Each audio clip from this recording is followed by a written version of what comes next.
کامیابی کا معیار دو چیزیں، ایک محنت اور دوسری دعا۔ محنت پوری ہو، ایک محنت ہے اور دوسری دعا ہے۔ اور دعا یہ وظیفہ، یہ تسبیح، یہ عمل، یہ دعا ہے۔ ایک اور چیز ہے، پہلے دن سے والدین نے کہا بڑے ہو کے کیا بنو گے، پھر والدین نے اپنے بچوں کو کہا بڑے ہو کے کیا بنو گے، پھر بچے جب والدین بنے انہوں نے اپنے بچوں کو کہا کہ بڑے ہو کے کیا بنو گے۔ پھر اس میں بہت کم ہوتے ہیں جو حلال حرام جائز ناجائز کی احتیاط کر پاتے ہیں۔ اس دن مجھے ایک صاحب ملے، آج سے کوئی غالباً 25-30 سال پہلے میں نے ان کے منہ سے ایک لفظ سنا تھا، حلال آئے یا حرام آئے، جائز آئے یا ناجائز آئے، میں نے مالدار ہونا ہے۔ میں ان کے قریب بیٹھا تھوڑی دیر کے لیے، نماز عصر کا وقت ہوا، میں اٹھ گیا، لیکن ان کے قریب بیٹھ کے مجھے احساس ہوا کہ وہ ابھی تک مالدار نہیں ہوا۔ اس نے ہر زندگی کے جائز ناجائز کی کوشش کر کے دیکھ لی ہے، اور وہ ابھی تک بھی اسی جذبے میں جی رہا ہے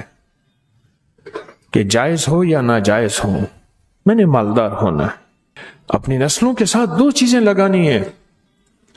ایک محنت اور دعا، اور پہلے دن سے اپنی نسلوں کو دعاؤں پہ لگانا ہے، مانگنے پہ لگانا ہے، اللہ سے لینے پہ لگانا ہے۔ پیران پیر شیخ عبد القادر جیلانی رحمت اللہ علیہ کی اماں نے پہلے دن یہ سبق دیا تھا۔ بچہ جب مکتب میں جانے کے قابل ہوا تو آگے کھانا مانگا، پہلے دن اماں کھانا، کہا بیٹا اللہ سے مانگو، 2 نفل پڑھو حاجت کے، دعا مانگو کہ اللہ مجھے کھانا کھلا دے، اللہ مجھے پانی پلا دے۔ بڑے بڑے صحابہ نے، بڑے اولیاء نے اپنی نسلوں کو اللہ سے پلنے کا سبق دیا کہ اللہ پالے گا، اللہ کھلائے گا اور اللہ پلائے گا، اللہ کھلاتا ہے اور اللہ پلاتا ہے۔ بڑی بڑی ہستیوں نے یہ زندگی کا سبق دیا۔ اب بچہ آتا تھا، اماں طاق میں کھانا رکھ دیتی تھی، آ کے اللہ سے مانگتا تھا، نفل پڑھتا، دعا مانگتا۔ اماں کہتی اللہ نے کھلایا ہے، اور کھلاتا بھی اماں بھی تو جھوٹی نہیں تھی، اماں بھی تو سچی تھی کہ اللہ ہی کھلاتا ہے۔ ایک دفعہ اماں کہیں گئی، کھانا رکھنا بھول گئی، اور بچے کے مکتب سے واپس کا وقت آیا، آج میرے بیٹے کا یقین ٹوٹ جائے گا۔ اماں تو کہتی اللہ کھلاتا ہے، اماں تو کہتی اللہ پلاتا ہے، آج میرے اللہ نے مجھے کھلایا پلایا نہیں ہے۔ اماں بھاگی آئی تو بچہ کہنے لگا ماں آج تو بڑا لذیذ کھانا تھا، بڑا پر لطف کھانا تھا۔ اماں نے کہا کیسے، کہاں سے ملا؟ اماں جہاں سے روز ملتا ہے، میں نے آ کے اللہ سے مانگا، میں نے آ کے اللہ سے مانگا، اور اللہ نے مجھے آج کوئی خاص مزیدار اور پر لطف کھانا کھلایا۔ نسلوں کی تربیت یہ ہوتی ہے، نسلوں کو 2 چیزیں دینی ہیں، محنت بھی دینی ہے اور دعا بھی دینی ہے۔ یاد رکھنا، اگر محنت دی اور دعا نہ دی، اللہ اس کے حبیب کا قرب نہ دیا، محمد آل محمد اصحاب محمد کا قرب نہ دیا، تو اس کا نقصان کیا ہوگا؟ وہ نسلیں خود ماں باپ کی پہچان چھوڑ جائیں گے۔ ایک صاحب کہنے لگے کہ میرے بچوں کا داخلہ نہیں ہو رہا تھا اور ان کے نمبر نہیں آ رہے تھے، میں نے ہر نماز کے بعد ایک تسبیح پڑھنی شروع کی، یا حسیبو یا حسیبو یا حسیبو، ایک تسبیح پڑھنی شروع کی، اور سارے گھر نے ایک تسبیح پڑھنی شروع کر دی، یا حسیبو کی۔ کہا کہ نمبر آئے اور لاجواب آئے۔ عمل تو چھوٹا سا ہے، میں اکثر یہ عمل بتایا کرتا ہوں کہ اگر آپ اپنے بچوں کی تعلیمی قابلیت چاہتے ہیں، ان کا میرٹ بنانا چاہتے ہیں، تو امتحان سے پہلے 3300 دفعہ یا حسیبو پڑھ لیں۔